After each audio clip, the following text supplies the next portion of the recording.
പിന്നാലെ പോകും.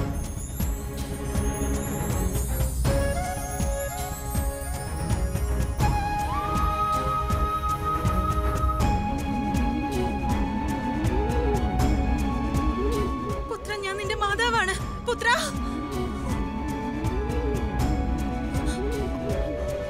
പുത്ര നിൽക്കൂ. നിന്റെ മാതാവ് പറയുന്നെങ്കിലും ഒന്ന് കേൾക്കൂ. നിന്റെ മാതാവിന് നിന്റെ പിന്നാലെ അധിക ദൂരമൊന്നും ഓടാൻ സാധിക്കില്ല.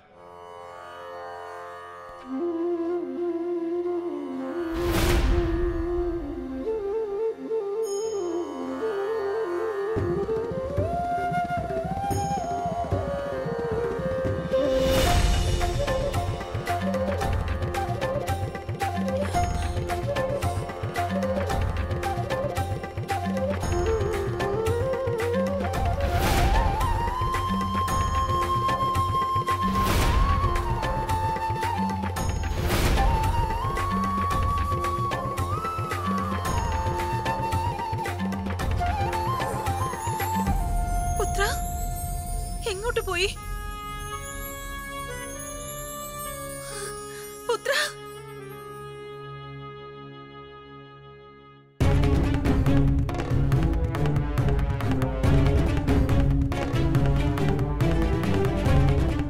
പുത്രനെയും മാതാവിനെയും കാണുന്നില്ല. രണ്ടുപേരും എങ്ങോട്ട് പോയി?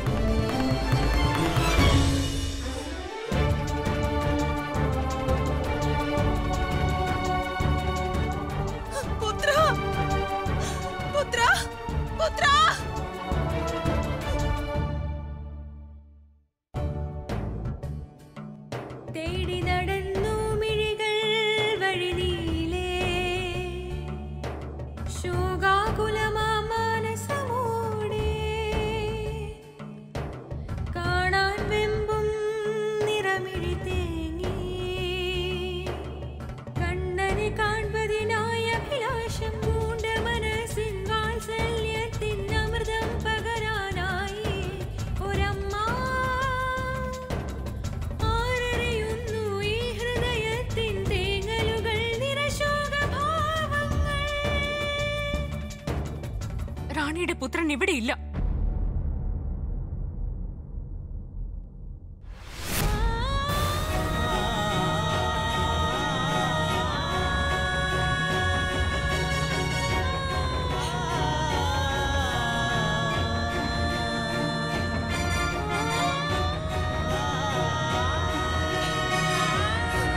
റാണി ദേവകി,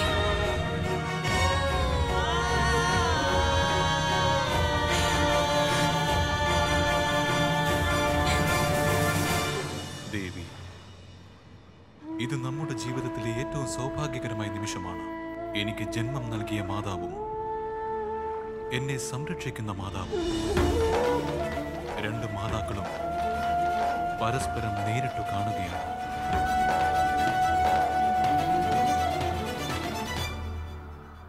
റാണി ദേവകി, റാണിയുടെ സന്തതി ഇവിടെയില്ല.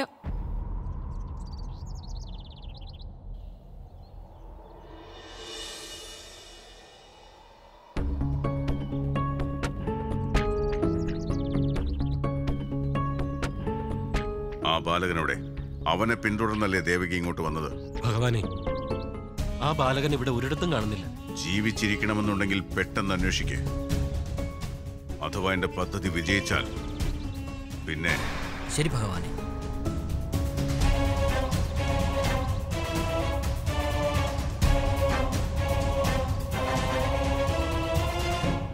മഹാരാജൻ,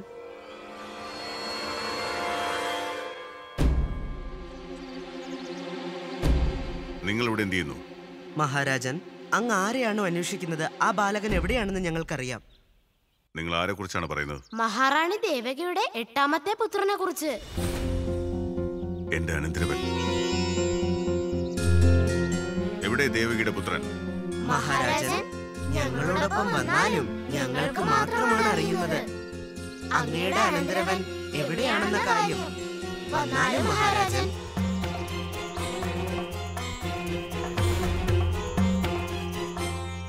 ഞാൻ വരുന്നു അനന്തരവ. വന്നാലും മഹാരാജൻ, വേഗം വന്നാലും. ഇല്ലെങ്കിൽ ദേവകി അമ്മയുടെ പുത്രൻ വീണ്ടും അങ്ങയുടെ കയ്യിൽ നിന്നും രക്ഷപ്പെടും.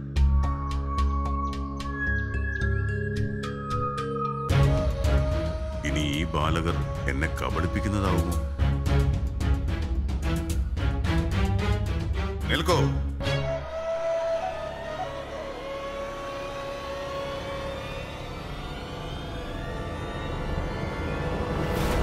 മഹാരാജൻ,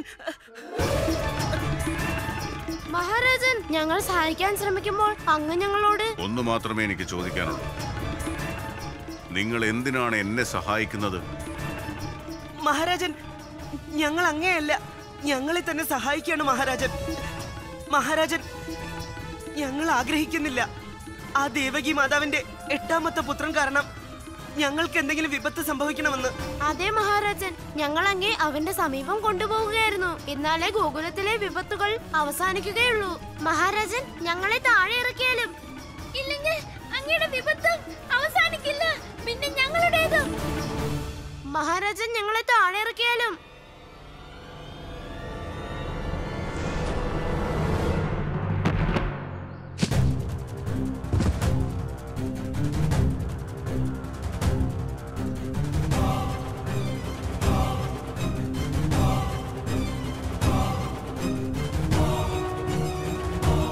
എവിടെ പോയി ദേവകിയുടെ പുത്രൻ?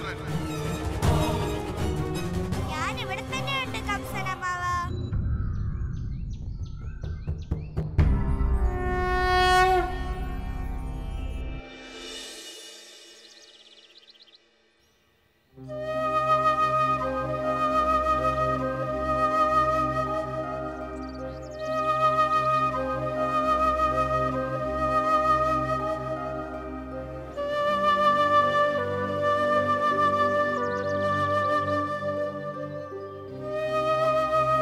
അമ്മേ ഭഗവതി, സുരഭി ഗോവ എവിടെയുണ്ടെന്ന് ഞങ്ങൾക്കറിയില്ല.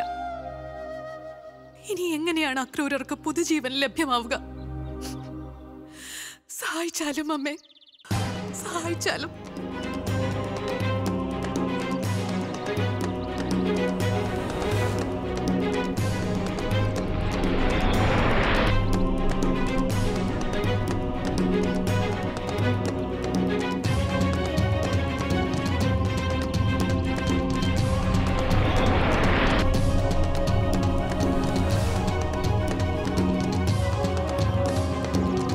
അത്ഭുതം തന്നെയാണ്.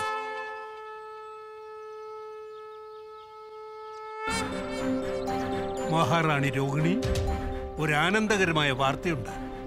എന്താണ് ഗുരുദേവ? സുരഭി ഗോവിനെ കുറിച്ച് വിവരം ലഭിച്ചോ? ഞാൻ എന്റെ യോഗശക്തി കൊണ്ട് ഒരു കാര്യം മനസ്സിലാക്കി. സുരഭി ഗോവ അതിന്റെ ശാപത്തിൽ നിന്ന് മുക്തയായിരിക്കുന്നു. ഗുരുദേവ, അപ്പോൾ ഇതും അങ്ങേക്ക് അറിവുണ്ടാകുമല്ലോ. ഈ സമയം സുരഭി ഗോവ എവിടെയാണെന്ന്? അതിനെക്കുറിച്ച് എനിക്ക് വ്യക്തമായി പറയാനാവില്ല. പക്ഷേ എനിക്ക് വിശ്വാസമുണ്ട്, ഭഗവാൻ വിഷ്ണുവിന്റെ കൃപ കൊണ്ട് ഗോമാതാവ് സുരഭി എത്രയും വേഗം ഇവിടെ എത്തുമെന്ന്.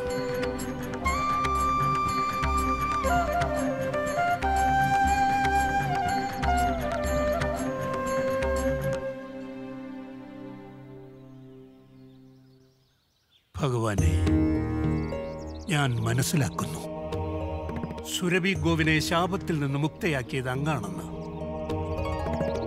എല്ലാം അങ്ങയുടെ ലീലകൾ കാരണമാണ് സംഭവിച്ചുകൊണ്ടിരിക്കുന്നത്. ഭഗവാനെ, ഇനി കാലതാമസം വരുത്തരുത്. അക്രൂരരുടെ പക്കൽ ഇനി അധിക സമയമില്ല. അദ്ദേഹത്തിന് എത്രയും വേഗം ചികിത്സയുടെ ആവശ്യമുണ്ട്. അതിനുവേണ്ടി സുരഭി ഗോമാതാവ് ഇവിടെ എത്തേണ്ടത് അത്യാവശ്യമാണ്. ഭഗവാനെ,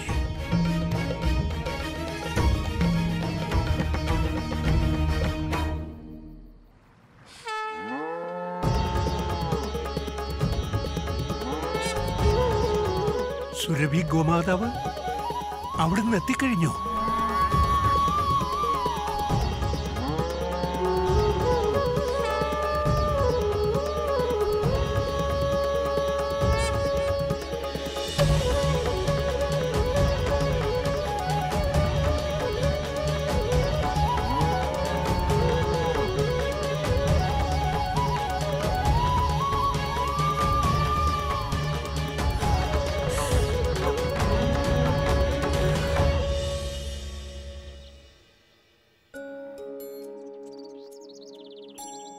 സോദരി,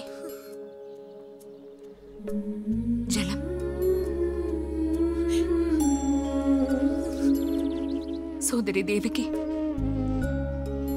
ഞാൻ സോദരിയുടെ ദുഃഖം മനസ്സിലാക്കുന്നു. ഈ ലോകത്ത് സോദരിയുടെ ത്യാഗത്തെ മറ്റൊന്നിനോടും താരതമ്യം ചെയ്യാനാകില്ല. സോദരി സ്വന്തം സന്തതിക്ക് വേണ്ടി എന്തൊക്കെ വേദനകൾ സഹിച്ചോ, എന്തൊക്കെ ത്യാഗങ്ങൾ ചെയ്തോ, അത് ലോകത്തെ ഓരോ മാതാവിനും മാതൃകയാണ്. എന്ത് ത്യാഗം, എന്ത് മാതൃക! എനിക്ക് എന്റെ പുത്രനെ മാത്രം കണ്ടാ മതി. നിനക്ക് എന്റെ പുത്രൻ എവിടെയാണെന്ന് അറിയാമോ? ഒരു പക്ഷെ നീ എന്റെ പുത്രനെ കണ്ടാൽ പറയണം, അവന്റെ മാതാവ് അവനെ വളരെ കാലമായി അന്വേഷിക്കുകയാണെന്ന്. സോദരിയുടെ പുത്രനെ കുറിച്ച് എന്തെങ്കിലും വിവരം കിട്ടിയാൽ ഞാൻ തന്നെ അവനെ വിളിച്ചുകൊണ്ട് സോദരിയുടെ സമീപത്ത് വരും.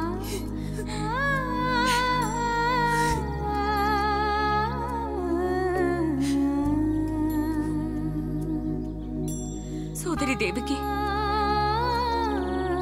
സോദരിയുടെ സന്തതിയെ എനിക്ക് സോദരിയെ ഏൽപ്പിക്കാനായാൽ അതെന്റെ ജീവിതത്തിലെ ഏറ്റവും വലിയ ഭാഗ്യമായിരിക്കും.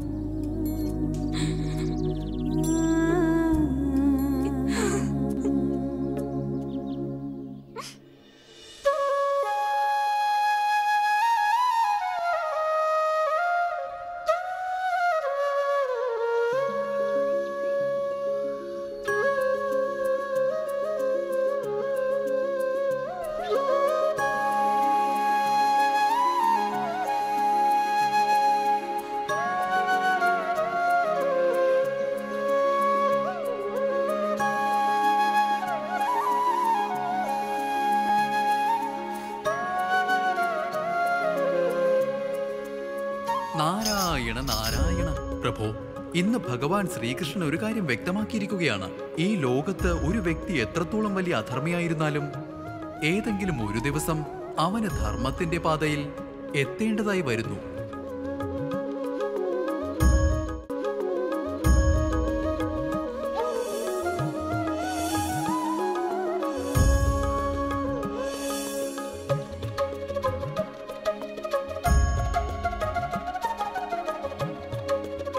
പാപിയായ കംസ, ഇന്ന് നിനക്ക് നാരായണന്റെ മഹത്വത്തെക്കുറിച്ചും ലീലകളെക്കുറിച്ചും വളരെ വ്യക്തമായി മനസ്സിലാകും.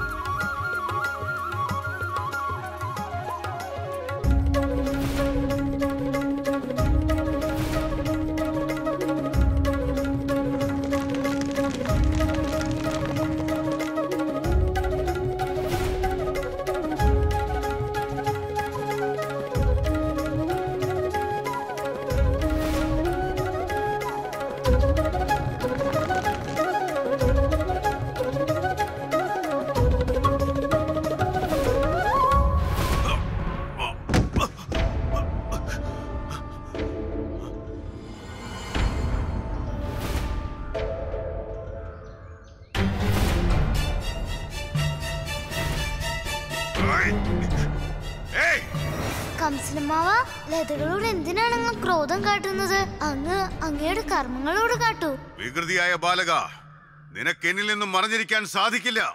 ഞാൻ മറന്നിരിക്കുന്നതല്ല കംസനമാവ. എന്തെന്നാൽ ഞാനല്ലേ അങ്ങ് എവിടേക്ക് വിളിച്ചത്? എങ്കിൽ എന്തുകൊണ്ടാണ് മുന്നിൽ വരാത്തത്? നീ എവിടെയാണ്?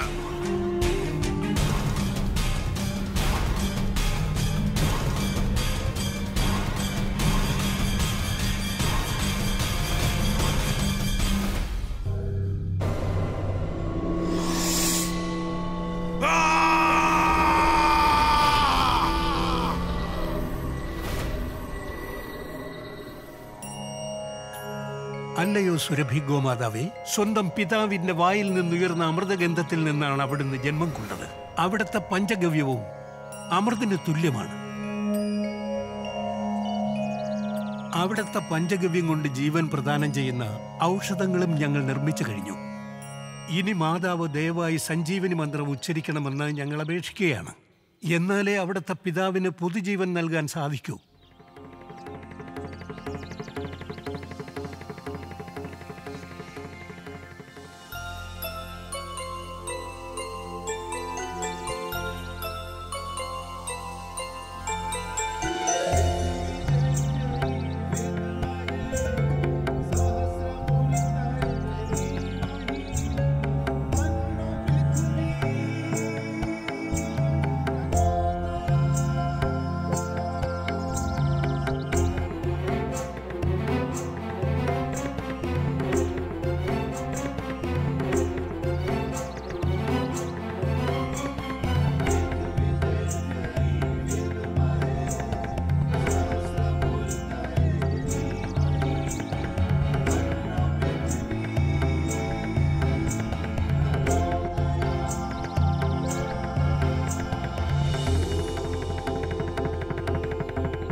സുരഭി ഗോമാതാവേ, മാതാവിനോട് വളരെ നന്ദിയുണ്ട്. മാതാവ് കാരണമാണ് ഈ ശല്യചികിത്സ ഞങ്ങൾക്ക് സാധ്യമായത്.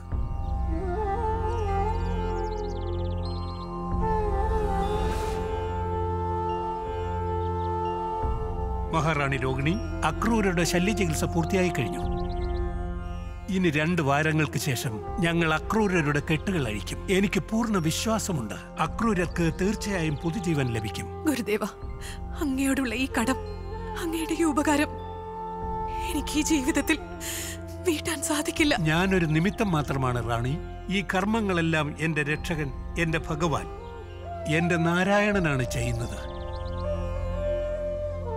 ഞാൻ അദ്ദേഹത്തെ സേവിക്കുന്നതിൽ മാത്രം എപ്പോഴും തൽപരനാണ്.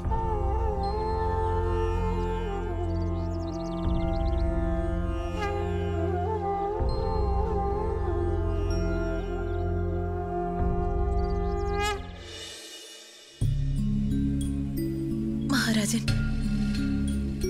ഒരു ദിവസം ഞാൻ തന്നെയാണ് ഈ സത്യം പറയുന്നതിൽ നിന്നും അങ്ങയെ തടഞ്ഞത്. ഗോകുലത്തിൽ ആരുടെ ഗൃഹത്തിലാണ് നമ്മുടെ പുത്രനെ കൊണ്ടുപോയതെന്ന് അന്ന് ഞാൻ ചോദിച്ചില്ല. എന്റെ പുത്രൻ ആരാണെന്നും എവിടെയാണെന്നുമുള്ള കാര്യത്തിന് ഞാൻ അത്ര പ്രാധാന്യം കൽപ്പിക്കുന്നില്ല. അവൻ ഇപ്പോൾ ജീവിച്ചിരിക്കുന്നു എന്ന കാര്യം തന്നെ എനിക്ക് ധാരാളമാണ്.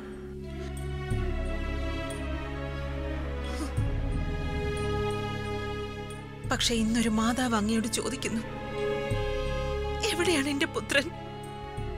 എന്റെ ഹൃദയത്തിന്റെ ഭാഗം.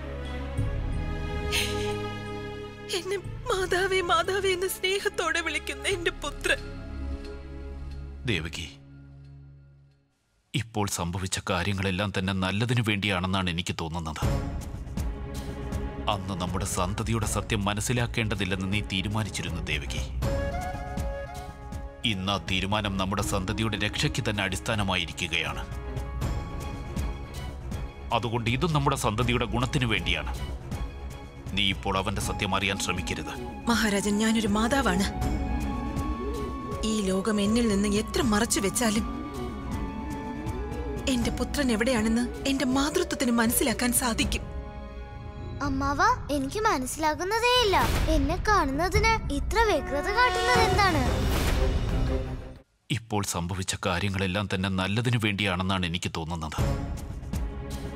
അന്ന് നമ്മുടെ സന്തതിയുടെ സത്യം മനസ്സിലാക്കേണ്ടതില്ലെന്ന് നീ തീരുമാനിച്ചിരുന്നു ദേവകി. ഇന്ന് ആ തീരുമാനം നമ്മുടെ സന്തതിയുടെ രക്ഷയ്ക്ക് തന്നെ അടിസ്ഥാനമായിരിക്കുകയാണ്. അതുകൊണ്ട് ഇതും നമ്മുടെ സന്തതിയുടെ ഗുണത്തിനു വേണ്ടിയാണ്. നീ ഇപ്പോൾ അവന്റെ സത്യം അറിയാൻ ശ്രമിക്കരുത്. മഹാരാജൻ, ഞാനൊരു മാതാവാണ്. ഈ ലോകം എന്നിൽ നിന്ന് എത്ര മറച്ചു വെച്ചാലും എന്റെ പുത്രൻ എവിടെയാണെന്ന് എന്റെ മാതൃത്വത്തിന് മനസ്സിലാക്കാൻ സാധിക്കും. അമ്മാവ, എനിക്ക് മനസ്സിലാകുന്നതേയില്ല. എന്നെ കാണുന്നതിന് ഇത്ര വ്യഗ്രത കാട്ടുന്നത് എന്താണ്?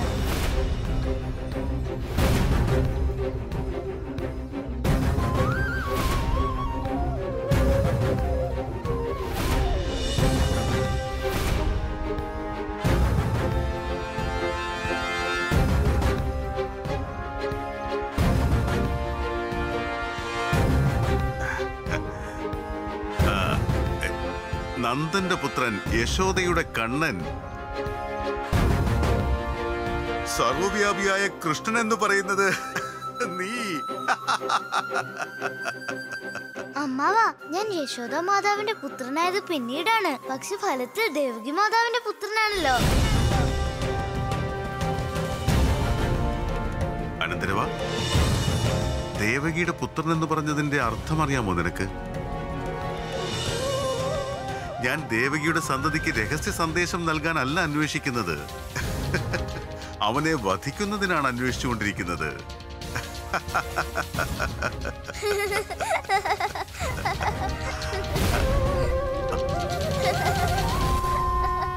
നീ എന്തിനാ ചിരിക്കുന്നത്? ചിരിക്കാതെ എന്ത് ചെയ്യും അമ്മാവ?